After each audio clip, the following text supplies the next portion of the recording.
Good morning. Welcome to day 3 of Order My Day. On day 1, we discussed that the coming of the Lord is as sure as all reality around you. It's as sure as everything you see, touch, and handle. Why? Because everything there is was made by the word of God. And that same word of God said, Jesus is coming.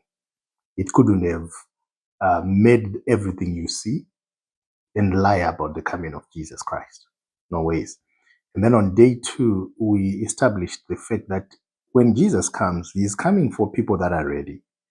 He's coming for a spotless and a blameless church. And not only that, he's coming also for those that were anticipating him and therefore regulated their life as ones that were anticipating the master. And now I ended yesterday by saying one of the things that's coming, the next big thing that's coming in the whole chronology of at the end times is the rapture. That's the next thing to happen.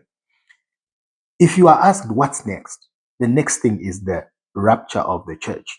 And the rapture of the church is that time when Jesus comes. First Thessalonians chapter 4 is there. He says he will be suspended in the air. Then we are going to be caught up together with him in the air, right? And the reason why that is happening is because of what is about to happen here on earth. Something is about to happen here on earth, and Jesus comes quickly to take away his church before that thing happens. Why? Because if the church is here when that thing happens, the devil is going to run rampage so much that Jesus does not want his church to go through that.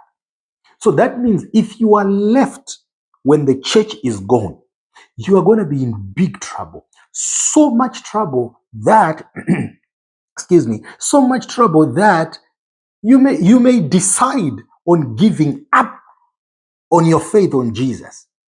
That's how much trouble there will be. I don't know how much time we have to cover that, but if we have time, we'll see how far we can go.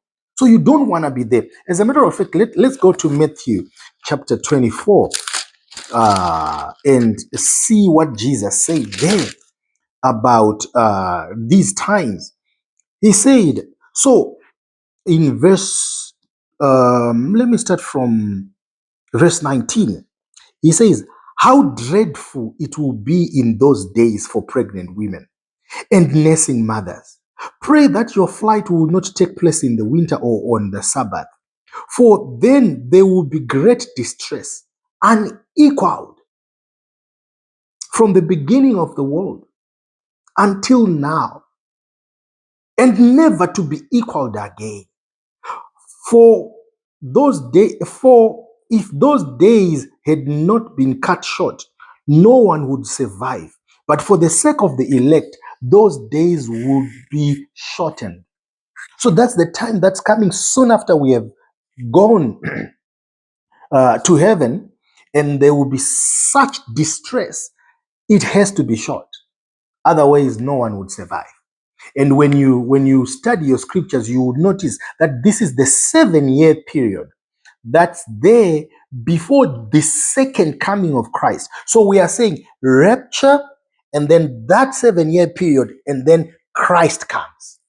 You get it? Rapture comes, the 7-year period, and then Christ comes. And this 7-year period is where we are having all this persecution and bad stuff happening. And we are saying, you better not be here. You better be in heaven with the Lord when the church is raptured, because it's going to be bad.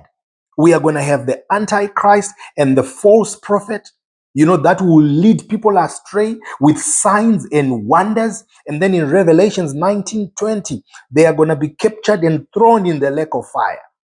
And then one of the things I want to draw your attention to is also what the Bible talks about, how the Antichrist will come as a man of peace, and around the time that the church is raptured, he will establish a peace treaty for Israel. Right now there are many nations that are against Israel, institutions that have been formed to annihilate Israel.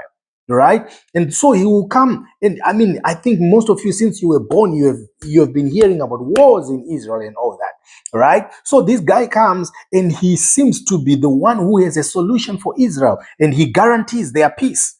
But during that 7 years that we spoke about before the second coming, the 7 years, in the middle of that 7 years, he breaks that peace treaty, right? And the Jews will be scattered all over. There will be mayhem. Because we are out of time today, I would urge you to just go and look at the scriptures that we talked about. But you don't want to be here during that time, so you better set your house in order, because that's the time when people have to get the mark of the beast just to go to Walmart, for example. You don't want to be here. So what are you doing about it? Make sure you put your house in order every day. Expect He is coming. God bless you. See you tomorrow.